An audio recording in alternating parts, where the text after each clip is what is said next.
Going on, everyone? Welcome, Rabid here, and today we're taking a look at Init versus INI, and there's a bunch of things that seem to be going on. If you're unfamiliar with INI in this coin, it uses the Vars chain algorithm, and previously there was this INI box that was released, which is still one of the most profitable miners today. But there seems to be a lot of speculation running around and possible scam allegations. So I'm just going to see what kind of information is available right now and kind of what I've been seeing and let you guys decide for yourself. But things don't seem to be adding up when it comes to this coin and chain, and then maybe even possibly the miner itself. So let's just take a look at this. Are you looking for ASIC miners but just not sure who to trust? From most popular brands to best sellers to miners of the week and even deals of the moment, ASIC Mining Central has you covered to the cheapest prices out of any ASIC website, as well as import fees will be low with low tax with DDP or invoice, and code RABID will grant you an additional $50 off your order. Head on over to ASIC Mining Central today for all your ASIC mining needs. Links down in the description. Now back to our regular scheduled program. All right, guys, so we're going to start off with this right here, K1 pool. And here we can see Initverse INI. Pool closed scam. So the Initverse INI mining pool has been fully shut down, and they recently just added it. But blocks from non-whitelisted wallets are rejected. Whitelisted wallets mine at 500x lower difficulty than everyone else. This is a clear manipulation of the network and mining process. Fake project activity, Discord inflated member count, Telegram inflated subscribers, AI bots talking to each other. The team is ignoring all inquiries. Question to exchanges: why are all coins like this still listed? And we strongly recommend staying away from Initverse INI. The project shows all signs of a scam. And so it's looking like this is crazy. Usually, you got decentralization, people turn on their miners, everything hashes the same, but it looks like there's manipulation happening depending on the whitelisted wallets or not, where people are mining higher, people are mining low. There's hard locks on GPUs. People, they're trying to sell ASICs. And that leads me to the other thing, as I did recently do this. Now, some speculation is I also had some other information that these miners are possibly just older Bitcoin SHA-256 chips, and they just did some adjustments with whatever, and they're just kind of letting these things do their own thing on old hardware, and they're just trying to sell them. Now, I don't know all the details there. It's something I heard, like it went into more details on that. That's just kind of how it sounded at first. Is this just older SHA-256 chips, and then whatever, I don't know what's happening there, whether that's true or not, but remember, these are just rumors that I'm hearing, but that's pretty crazy if that's the case there. Now, some other things we're going to take a look at here. So we're going to jump in their Discord and look at some of the conversations. All right, guys, so coming into here, K1 Pool is in the INI Discord here, obviously, and they're looking for help to try to set this up. So here they're tagging this guy from Initverse here and check DM. Hello, we need help with integration. Why all our blocks are orphaned by the network? Looks like you whitelisted wallets inside network for mining. So they're saying that the devs themselves are only allowing certain wallet addresses to actually work for mining when it comes to the mining pool side and things. On here, we can see Doctor, which is the SRB mining dev. Here we can see soon your messages will disappear, my friend. So Doctor is also saying that he's been noticing some things like going sketchy at all. And then here we can see K1. It will see that they're we'll see that or no answer at all equals scam, and we'll post that information in all sources. And, K1 Pool always does try to stay up to date and let us know, like we just saw in that Twitter post, about things that are happening. So K1, as we all know, is a 100% legit pool, and they're trying to figure this out. Now here we can see, hey, bro, can you please tell me in detail what's the issue you are facing? Now, we're just going to pause there for a second, and I did notice something right here. Mining with a rig of 5090 GPUs, I have 90 megahash, but never over 10 megahash on pool. It's capped to 10 megahash. If I run 30 megahash, pool is 10. If I run 60, pool is 10. Never goes over that. Explanation maybe. Ran it multiple times for hours. It's always the same. Now, this guy is saying he's getting around 90 mega hash. I've heard numbers on the 5090 is around 100 or so. So 90 makes sense. And remember, the new INI miner of that ASIC is like 850 mega hash or something. I can actually come into here and we can see real time, and we can just take a look at some hash rates that we got going on. Mining machines, where are we at here? Online, what do we got for some hash rates? Local, it's not really saying. So here we can see real-time kilohashes. So yeah, about 830 mega hash is what we're doing. So yeah, this is about an 850 mega hash miner. And then we're just coming back in here so we can see it's greatly outperforming the GPUs. But there's going to be more in this later on. I just wanted to hint to that. So later on, you can see some more about how this capping and stuff is actually working. So I'm going to be bouncing around kind of all over the place because the information is just flying at me in front of the face. You can see some of it by looking here, but here we can see that guy answered, says, what's the issue you're facing? It says, you are orphaning all our blocks. Why is our wallet can't mine blocks? And then jumping up just up to here, we can see that Evil Soul is, yeah, it's starting to look very concerning. Yates Pool is now withholding my payments, and the fact that certain developer controlled addresses appear to be mined at roughly 500x lower difficulty has not been publicly disclosed. And I'm surprised they didn't think anyone would actually figure it out. 1 gigahash of theirs is like 500 gigahash of yours. Not bad. You won't be able to make a pool only if they get your pool wallet whitelisted. So there's like full control about this going on. Sure, but this is not about the proof of work algorithm. It's about what is said and what is done. And then Big Evil Soul Miner here is saying, yes, the mining algorithm they're using dates back to around 2012. I mined a coin using the same algorithm in 2012, then another one in 2014, and one other after that. It is not a new algorithm at all. So pretty crazy. Now here we have K1 again saying, so no answer. What happened? Looks like a scam. And then it's working, bro. You can also contact them through their Twitter. Always talking to doctor there. Let's just see if there's any more. Okay, so no answer as to why you so no answer why we need to whitelist wallet. Also, there's no valid reason for a pool to withhold payouts from legitimate miners. We won't get any answers. You know that. So, everyone's just not liking what's going on here. So we're just going to continue on how to add blocks to the network here, he's asking. And then it's just going to continue on and try to jump to some other things. Let's see here. Where's the developer? Like K1 Pool is all over the place looking for different things here. He's tagging all pool here, and we're not really getting any type of information. They're not getting information. Obviously, it led down to being delisted. Now it says T Swift here says INI now delisted from hashrate.no. So there's just crap going on all over the place. It doesn't sound like they're allowing any pool that's not theirs to be able to even do anything.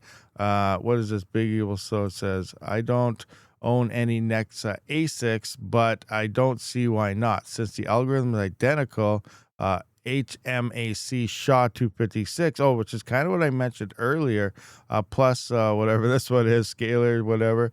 Because of that, I strongly suspect the INI expired miner and the Dragon Ball miner 821 comes from the same manufacturer, just rebranded under different names. Given that Nexa appears, like, I didn't know, does Nexa have ASICs on it now? I know eventually it was supposed to go to it, but I don't know if it actually did yet.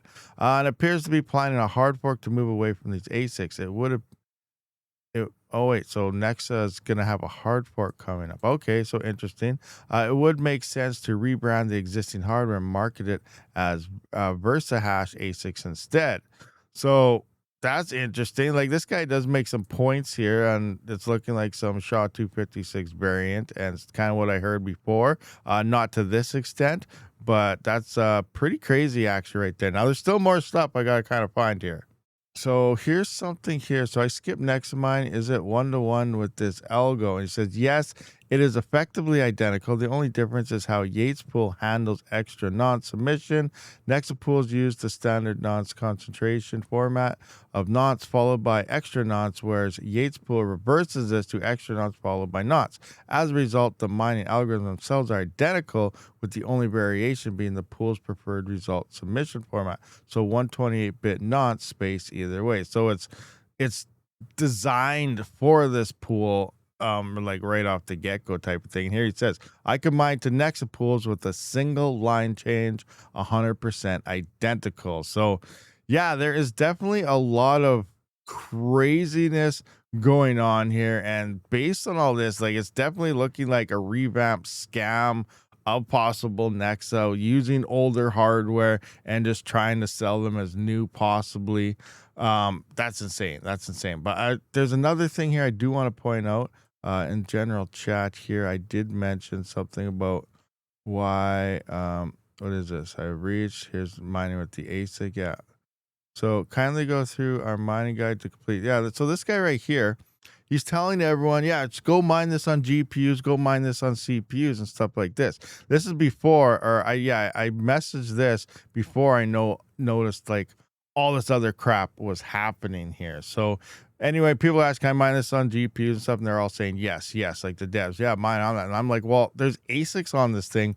Why would you tell people to go mine it and stuff like that? So coming into here, now some of the people are kind of replying to that statement. I say, why use this at all when there's ASICs, and telling people it's okay to use GPUs? That's like saying go mine Bitcoin with a GPU. Yeah, you can do it, but why would you? It's the same type of scenario here, because I saw, 90 to 100 mega hash versus 850 mega hash, you don't really stand a chance. But here, it does sound like possibly here's that big evil solo miner again. Yes, but they appear to be focusing on selling the INI box miners, which makes a lot of sense.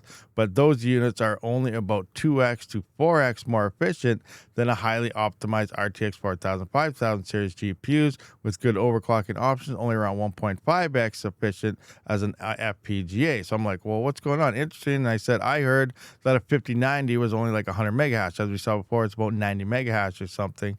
And then here we have T Swift again saying a 5090 is much higher, but if you mine on Yates pool with it, it artificially caps you at 10 mega hash, which is kind of what we're seeing there. And if you try to mine on any other pool or solo, your blocks get orphaned.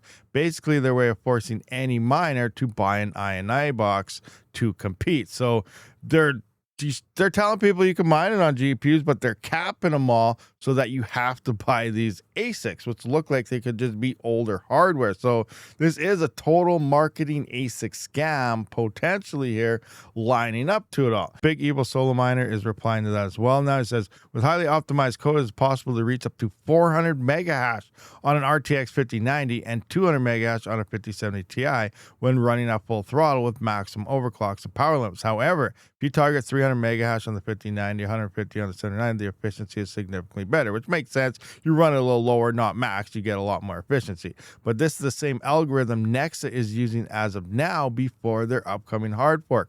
Also see the Dragon Ball 821 specs and compare it to the INI box miner. So I haven't looked at that, but I'm going to look at that and we'll record something on that right quick here. But I just got to keep in mind the Dragon Ball 821 we're going to take a look at.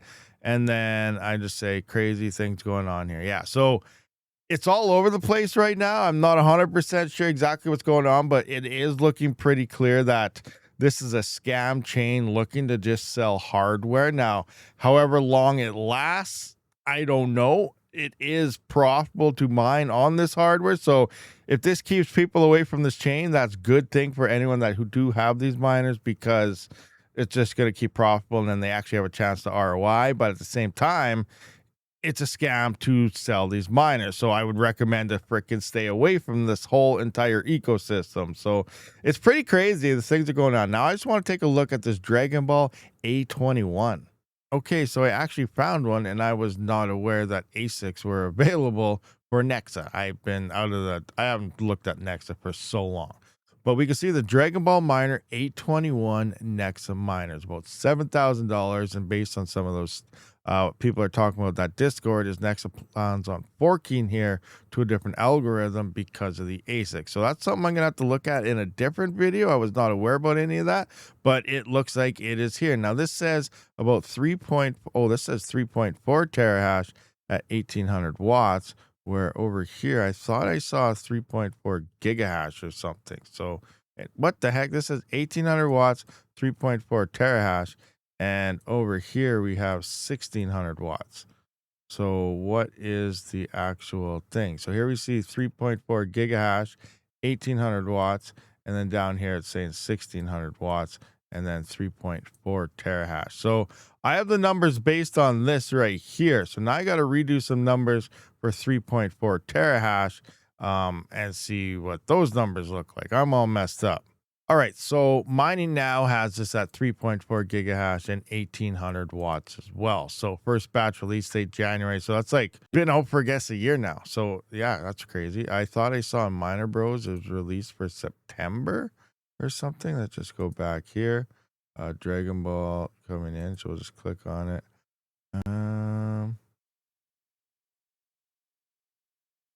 Yeah, I don't know. I don't know the exact date. Point is, it was this year, I guess, this thing released, but we're coming in. So we're going to go with the gigahash number here. Here's my ROI tracking of the INI box.